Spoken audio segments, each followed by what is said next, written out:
Welcome viewer, I am Murugan. This video tutorial describes how to deactivate Windows 10 by removing product key. Click Start. Settings.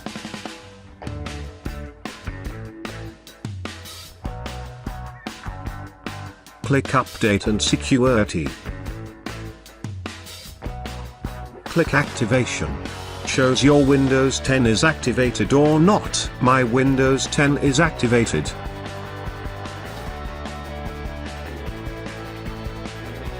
Type CMD in search bar. Right-click CMD. Run as administrator.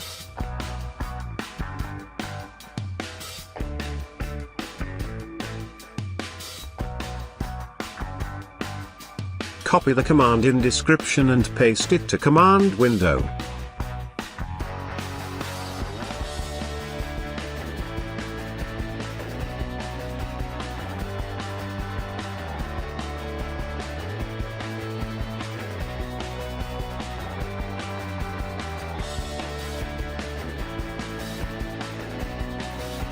Click Start. Settings.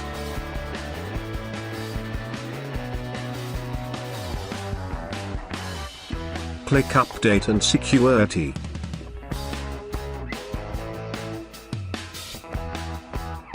Activation shows Windows is not activated. Thanks for watching. Please like, share and don't forget to subscribe my channel. See you next video.